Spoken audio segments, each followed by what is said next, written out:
Friends, welcome back to the channel. कैसे हैं आप सभी।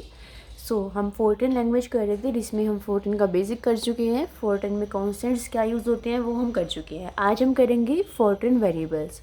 देखो, वेरिएबल का मतलब क्या होता है, जो चीज़ वेरी करे। वेरी मतलब जो चीज़ चेंज करे। तो वेरिएबल क्या होगा, ऐसी क्वांटिटी जो हमारे प्रोग्राम में एग्जीक्यूट करते हुए चेंज हो सकती है, जिसकी वैल्यू अलग हो सकती है। उस वैल्यू को हम, उस क्वांटिटी को हम क्या बोलते हैं, वेरिएबल। क्या बोलते हैं, वेरिएबल। कांस्टेंट हमारे पास एक फिक्स नंबर होता है। कांस्टेंट मतलब कि सेम रहना, जो वैल्यू आपकी चेंज नहीं होगी, जो सेम रहेगी, दैट इज़ कॉल्ड कांस्टेंट। और वेरिएबल का मतलब क्या होता है, जो चेंज हो जाएगी किसमें, एग्जीक्यूशन करते हुए प्रोग्राम का। ठीक है, अब देखो, each यहाँ पे लिखा है each Fortran variable has a specified location in memory where its numerical value is stored. The variable is given a name and the value of variable at any time is the value stored in the memory location. तो Fortran में जो भी variables होते हैं वो एक जगह store किए जाते हैं उसकी मेमोरी में। And the variable is given a name, और हम क्या करते हैं, उस वेरिएबल को एक नाम दे देते हैं और उसकी वैल्यू कहाँ पे स्टोर हो जाती है, मेमोरी में। हम यहाँ पे फोर्टन 77 को डिस्कस कर रहे हैं। तो जो भी वेरिएबल्स हैं फोर्टन 77 में consist of 1 to 6 characters chosen from the letters. उसके अंदर कितने कैरेक्टर्स होंगे, जो हम इसके वेरिएबल्स लेंगे उसके अंदर कैरेक्टर्स कितने होंगे, 1 to 6 होंगे। Chosen from the letters, letters कहाँ, लेटर तो A to Z ही होते हैं, तो उनको A to Z लेटर में से आप चूज़ कर सकते हो। और अगर कोई डिजिट यूज़ कर सकते हैं तो वो 0 से लेके 9 तक है। ठीक है, the first character must be a letter. जो भी वेरिएबल का कैरेक्टर होगा उसका फर्स्ट जो कैरेक्टर होगा वो क्या होगा, एक लेटर होगा। ठीक है, यहाँ पे लिखा हुआ है कि 1995 में आप की जो आर्बिट्रेरी लेंथ है वो अलाउड नहीं होती, ये आपके यूज़ का नहीं है। हम सिर्फ 1477 की बात कर रहे हैं, तो हम उसी को देखेंगे कि 1477 में वेरिएबल्स जो हैं वो लाइब्रेरी में स्टोर होते हैं। उनकी एक स्पेसिफिक जगह होती है जहाँ पे वो स्टोर होते हैं, उनकी एक लोकेशन होती है। इसमें 1 to 6 कैरेक्टर्स होते हैं। इसको हम A to Z लेटर्स में भी चूज़ कर सकते हैं, 0 to 9 डिजिट्स में से भी चूज़ कर सकते हैं। और जो फर्स्ट लेटर होगा, जो फर्स्ट कैरेक्टर होगा वो क्या होगा, एक लेटर होगा। ठीक है, अब ये दो टाइप्स की होती हैं, एक होती है इम्प्लिसिट टाइपिंग और एक होती है एक्सप्लिसिट टाइपिंग। इम्प्लिसिट का मतलब क्या होता है, इम्प्लिसिट वर्ड का ये मतलब होता है बाय डिफ़ॉल्ट। क्या होता है इसका मतलब, बाय डिफ़ॉल्ट। तो इसका मतलब क्या है, if a variable is use without declaration its type is assigned implicitly by default according to the various rules. तो हमने किसी वेरिएबल को यूज़ किया बट हमने उसकी डिक्लेरेशन नहीं दी, हमने नहीं बताया कि वो वेरिएबल क्या है, तो उसका मतलब वो अपने आप ही बाय डिफ़ॉल्ट क्या है, सेव है। वो कैसे सेव है, देखो उनकी रूल्स हैं कुछ। जो भी वेरिएबल आई से लेके 10 तक के लेटर से स्टार्ट होगा, जो भी वेरिएबल आई से लेके n तक के लेटर से स्टार्ट होगा, उन लेटर्स को हम क्या कंसीडर कर लेंगे, ऑटोमेटिकली इंटीजर्स। क्या कंसीडर कर लेंगे, इंटीजर्स। और जो इसके अलावा रहेंगे A to आपका ये A B C D E F G H तक, A to H आपके जो कैरेक्टर्स होंगे, और N के बाद वाले जो कैरेक्टर्स होंगे सारे O से लेके Z तक, तो ये सारे क्या होंगे, किस में आएंगे, रियल में आएंगे। आई से अगर आपका कोई भी आपका लेटर कोई भी स्टार्ट होता है, J से कोई लेटर स्टार्ट होता है, K से कोई लेटर स्टार्ट होता है, L से कोई लेटर स्टार्ट होता है, M से कोई होता है, N से कोई होता है, तो I से लेके N तक से कोई भी अगर आपका वर्ड स्टार्ट हो रहा है तो उसको वो बाय डिफ़ॉल्ट क्या मानेगा, इंटीजर मानेगा। और इसके अलावा कोई भी आपका लेटर होगा तो उसको वो रियल वैल्यू मानेगा। ठीक है, जैसे कि अगर मैं वर्ड यूज़ करूँ विथ, तो विथ किससे स्टार्ट हो रहा है, W से, तो W किस में आएगा, इसमें आएगा। तो W क्या है, एक रियल क्वांटिटी है। और अगर मैं बात करूँ लेंथ की, लेंथ किससे स्टार्ट हो रहा है, L से स्टार्ट हो रहा है, तो L ये आपको किसका कंसीडर में करेगा, इसको इंटीजर कंसीडर कर लेगा। ठीक है, ओके डन। तो ये थी एक्सप्लिसिट टाइपिंग, जिसमें वेरिएबल कहाँ पे जो विदाउट डिक्लेरेशन यूज़ होता है, इसकी जो वैल्यू है वो बाय डिफ़ॉल्ट पहले से ही सेव होती है। तो उसका रूल क्या था वो हमने देख लिया। अब आती है एक्सप्लिसिट टाइपिंग। एक्सप्लिसिट टाइपिंग का मतलब क्या है, देखो, the variable type may be assigned explicitly by a type specification statement. हम वेरिएबल की टाइप खुद से डिसाइड करेंगे। कैसे डिसाइड करेंगे, हम सबसे पहले लिखेंगे टाइप की, वो किस टाइप का है, वो इंटीजर है, वो एक रियल वैल्यू है, वो एक करेक्टर वैल्यू है, वो एक फ्लोट वैल्यू है, वो क्या है। तो सबसे पहले हम देखते हैं टाइप, और उसके बाद यहाँ पे जो सेकंड आता है वो आता है वेरिएबल लिस्ट। क्या आता है, वेरिएबल लिस्ट। देखो यहाँ पे लिखा भी हुआ है, where the type is the name of the type and variable list is a single variable or a list of variables. Variable list का मतलब क्या है कि एक वेरिएबल भी हो सकता है, एक्स भी हो सकता है, और लिस्ट भी हो सकती है, एक्स वाई जेड बहुत सारी भी हो सकते हैं, ठीक है। जैसे कि आपको एग्जाम्पल बता रखा है एक इंटीजर। इंटीजर क्या हो गया, टाइप हो गया कि वो इंटीजर टाइप का है। वेरिएबल लिस्ट, वेरिएबल की बात करूँ तो मैंने यहाँ पे वेरिएबल्स क्या क्या लिए, एक्स और वाई लिए, और ये हम बात किसकी कर रहे हैं, एज की कर रहे हैं। दूसरा अगर मैं एग्जांपल लूँ तो टाइप क्या है, रियल है। वेरिएबल आपने ले लिया हाइट, और लिस्ट ये क्या बन गया, length. Real, height, length, character, 8 9 name. तो ये सब क्या है, ये इम्प्लिसिट टाइप और एक्सप्लिसिट टाइप है, जब को नॉलेज में होनी चाहिए। इन पे क्वेश्चन नहीं आता, इतनी इंपॉर्टेंट नहीं है, बट आपको फोर्टन अगर आप कर रहे हो तो आपको हर एक चीज़ का पता होना चाहिए, ठीक है। तो याद रखना कि फोर्टन वेरिएबल में जो वेरिएबल की वैल्यू है, जो फोर्टन वेरिएबल्स है, वो मेमोरी में स्टोर होते हैं। और इसमें जो आप करेक्टर्स यूज़ कर सकते हो 1 to 6 उनकी लेंथ है। लेटर्स आप यूज़ कर सकते हो A to Z, और डिजिट यूज़ कर सकते हो 0 से 9।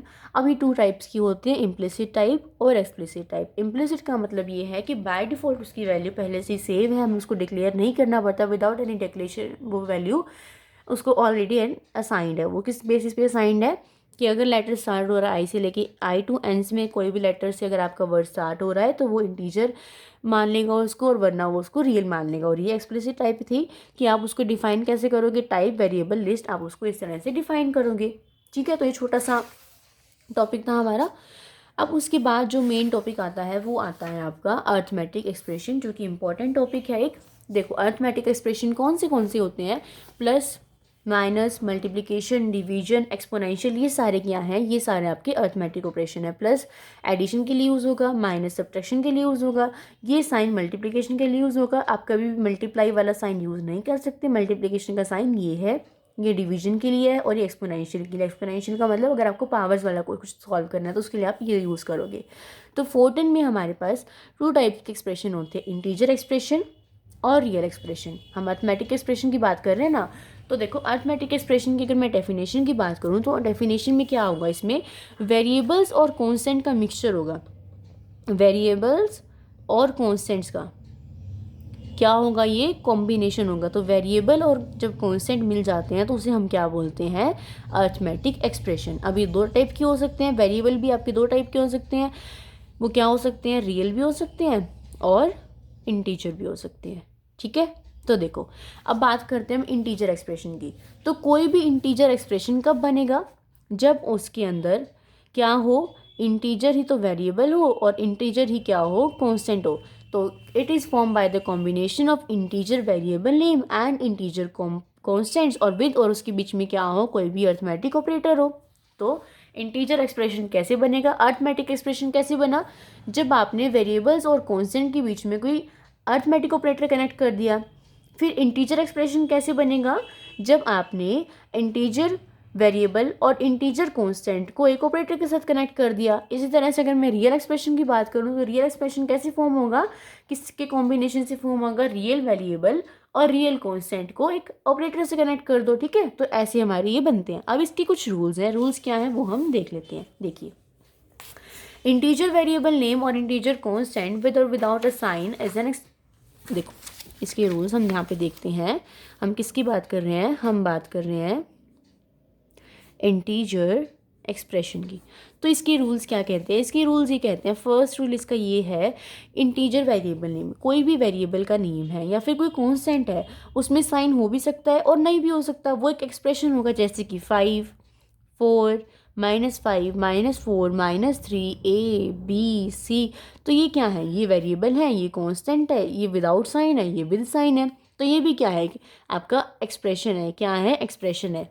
दूसरा पॉइंट ये कहता है कि अगर मैं इनको ऑपरेटर से कनेक्ट कर दूं, जैसे कि अगर मैं 5 के अंदर A ऐड कर दूं, अगर मैं C में से 4 माइनस कर दूं, अगर मैं ऐसे कर दूं J और B की मल्टीप्लाई कर दूं और उसको ऐड कर दूं IC के अंदर, तो मैंने क्या किया, मैंने इनको कनेक्ट कर दिया किससे, एक अर्थमेटिक ऑपरेटर से। वो अर्थमेटिक ऑपरेटर प्लस का भी हो सकता है, माइनस का भी हो सकता है, मल्टीप्लिकेशन का भी हो सकता है, डिवीजन का भी हो सकता है, ऐसे भी हो सकता है, ऐसे भी हो सकता है ना।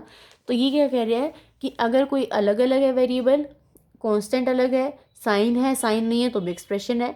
अगर आपने उनको एक ऑपरेटर से कनेक्ट कर दिया तो भी वो क्या है, एक एक्सप्रेशन है। अब नेक्स्ट स्टेप में कह रहे हैं कि अगर आप इनको एक ब्रैकेट के अंदर क्लोज कर दो, अगर मैं 5 + a को ऐसे कर दूँ तो भी एक एक्सप्रेशन है। अगर मैं ऐसे कर दूँ JB + KC, अगर मैं ऐसे कर दूँ तो भी एक एक्सप्रेशन है। ठीक है, अगर मैं -5 को मल्टीप्लाई कर रही हूँ और फिर मैंने आई ऐसे कर दिया तो ये भी क्या है, एक एक्सप्रेशन है। तो ब्रैकेट में आपने क्लोज कर दिया, वो भी एक एक्सप्रेशन बन गया। फोर्थ पार्ट ये कहते हैं कि अब आपने जो ये कर दिया, अब आप इनको भी एक अर्थमेटिक ऑपरेटर से कनेक्ट कर दो। जैसे कि आप ऐसे कर सकते हो, -j की मल्टीप्लिकेशन करी आपने m से, ये अलग था, और फिर आपने क्या किया, ia की मल्टीप्लिकेशन करी और इसको ऐसे ऐड किया और आपने इन दोनों को कनेक्ट कर दिया प्लस से, तो आपने इन दोनों को भी कनेक्ट कर दिया आगे फर्दर, तो ये भी क्या है, एक एक्सप्रेशन है। तो हमने कैसे देखा, अलग अलग इनको कनेक्ट कर दिया ऑपरेटर से, इनको ब्रैकेट में कर दिया, ब्रैकेट वालों को भी कनेक्ट कर दिया ऑपरेटर से, तो भी आपके क्या रहे, सारे के सारे एक्सप्रेशंस रहे। तो ये क्या है, रूल्स हैं। इसका फिफ्थ रूल ये कहता है कि अगर आपको मल्टीप्लिकेशन करनी है तो आप ऐसे नहीं कर सकते, वो गलत हो जाएगा। उसके लिए आपको क्या यूज़ करना पड़ेगा, ये साइन यूज़ करना पड़ेगा। या फिर आप मल्टीप्लिकेशन के लिए डॉट नहीं यूज़ कर सकते, वो एक इनवैलिड एक्सप्रेशन माना जाएगा। ठीक है, क्लियर है, ये सारे रूल समझ में आ गए आपको। ये किसके लिए थे, ये इंटीजर के लिए थे। अब मैं बात कर लूँ किसकी, अब हम बात करते हैं रियल एक्सप्रेशंस के लिए। तो रियल एक्सप्रेशन कैसे बनते हैं मैंने आपको बता ही दिया, जब आप एक रियल वेरिएबल और एक रियल कॉन्स्टेंट को कंबाइन करते हो किससे, एक अर्थमेटिक ऑपरेटर से। अब ये कह रहे हैं इसका फर्स्ट रूल ये है कि एक कोई भी वेरिएबल का नेम हो सकता है, कोई रियल कांस्टेंट हो सकता है, साइन हो भी सकता है और साइन नहीं भी हो सकता। तो जैसे कि 5, 4, a, अब इसमें हम डेसिमल पॉइंट्स भी ले सकते हैं, 3.4, ये सारी क्या है, एक्सप्रेशन है। दूसरा पॉइंट इसका ये कहता है कि आप इनको साइन के साथ कनेक्ट कर दो, जैसे कि a + 3.4 CD + JK, ये भी क्या एक्सप्रेशन है। थर्ड पॉइंट ये कहता है कि आप इनको ब्रैकेट में ले लो। ठीक है, 3D + 3.8 है, जैसे आपने इसको ब्रैकेट में ले लिया। आप C की मल्टीप्लिकेशन कर रहे हो 2 से, आपने इसको ब्रैकेट में ले लिया, ये भी क्या एक्सप्रेशन है। अब इन ब्रैकेट को भी साइन से कनेक्ट कर दो, ऑपरेटर से कनेक्ट कर दो, जैसे कि AB की मल्टीप्लिकेशन 1.5 से और एक है CD - 5.2, तो ये अलग अलग पैरेंथेसिस में, अलग अलग ब्रैकेट में, इनको प्लस से कनेक्ट कर दो, ये भी क्या है, एक रियल एक्सप्रेशन है। फिफ्थ ये कह रहा है कि अगर आप ऐसे कर दो तो ये आपका एक इनवैलिड हो जाएगा। इनवैलिड क्यों हो जाएगा, क्योंकि आपने दो ऑपरेटर्स को इकट्ठा ले लिया। कभी भी दो ऑपरेटर्स इकट्ठे यूज़ नहीं होते। अगर आप ऐसे इसमें JA की मल्टीप्ली ऐसे करो, डिवाइड -j, तो ये दो ऑपरेटर्स आपके इकट्ठे नहीं आ सकते, ये ऑपरेशन आपका क्या बन गया, इनवैलिड बन गया। ठीक है, क्लियर है कि ये रूल्स हैं, कितने आसान रूल्स हैं, तो बहुत ईजी हैं ये रूल्स, और हमने देख लिए इनके रूल्स ये हैं और वैलिड और इनवैलिड ही हैं। समझ में आ गया बहुत अच्छे से। अब मेन बात आती है इनकी हायरार्की। हायरार्की का मतलब क्या होता है कि आप प्रेफरेंस किसको दोगे पहले। अब एक एक्सप्रेशन में प्लस भी हो सकता है, माइनस भी हो सकता है, मल्टीप्लिकेशन भी हो सकता है, डिवीजन भी हो सकता है, तो आप किसको प्रेफरेंस दोगे। तो उसके लिए देखो पहले डेफिनेशन पढ़ लेते हैं हम एक बारी। The order in which arithmetic operators are executed in an expression is called the sequence or hierarchy. कि किस ऑर्डर में अर्थमेटिक ऑपरेटर प्रोग्राम में एग्जीक्यूट करेंगे या फिर एक्सप्रेशन में एग्जीक्यूट करेंगे, उस ऑर्डर को हम क्या बोलते हैं, सीक्वेंस या फिर हायरार्की। ओके, अब उसकी सीक्वेंस क्या होती है वो आपको ध्यान में रखनी है। उसकी सीक्वेंस होती है, देखिए, सबसे पहले आप फर्स्ट प्रायोरिटी किसको दोगे, ब्रैकेट को। किसको दोगे, ब्रैकेट को। उसके बाद सेकंड प्रायोरिटी आप दोगे एक्सपोनेंशियल को। किसको दोगे, एक्सपोनेंशियल को। ये है आपका ब्रैकेट, ये है आपकी एक्सपोनेंशियल। उसके बाद थर्ड पॉइंट आता है, आप प्रेफरेंस दोगे मल्टीप्लिकेशन हो या फिर डिवीजन हो। तो थर्ड पे आप क्या आते हैं, मल्टीप्लिकेशन या डिवीजन। फोर्थ पे आप क्या आते हैं, प्लस और माइनस, एडिशन और सब्ट्रैक्शन। तो ये तो क्या है, ये है इनकी हायरार्की का ऑर्डर। आप पहले ब्रैकेट को सॉल्व करोगे, फिर एक्सपोनेंशियल को सॉल्व करोगे, फिर मल्टीप्लिकेशन या डिवीजन जो भी है उसको सॉल्व करोगे, फिर प्लस और माइनस को सॉल्व करोगे। बट अब इनकी एक प्रेसिडेंस लेवल होती है, वो क्या होती है कि इनको आप सोल्व कैसे करते हो, लेफ़्ट टू राइट सॉल्व करते हो या राइट टू लेफ़्ट सॉल्व करते हो। देखो उसका मतलब समझो। देखिए, अगर मैं ऐसे कर रही हूँ 5 + 4, तो इसकी प्रेसिडेंस लेवल क्या है कि 5 पहले वैल्यू है, उसके अंदर आपने 4 को ऐड किया, तो ये कैसे जा रहा है, लेफ़्ट टू राइट जा रहा है। इसी तरह से अगर 5 - 4 है तो ये भी कैसे वर्क कर रहा है, लेफ़्ट टू राइट वर्क कर रहा है। तो प्लस माइनस ऑपरेटर्स की जो प्रेसिडेंस होती है वो कैसी होती है, लेफ़्ट टू राइट होती है। बट अगर मैं एक्सपोनेंशियल की बात करूँ, 5 raise to the power 3 raise to the power 2 है, इसको कैसे सॉल्व करोगे, कैसे सोल्व करते हैं हम इसको ऐसे सोल्व करेंगे ना, पहले हम इसको सोल्व करेंगे 5 की पावर 3, पहले 2 और 3 को सोल्व करेंगे, फिर जो आंसर आएगा फिर उस पर 3 की पावर अप्लाई करेंगे। तो ये इसकी प्रेसिडेंस जो हमारी होती है वो कैसी होती है, राइट टू लेफ्ट होती है। कैसी होती है, राइट टू लेफ्ट।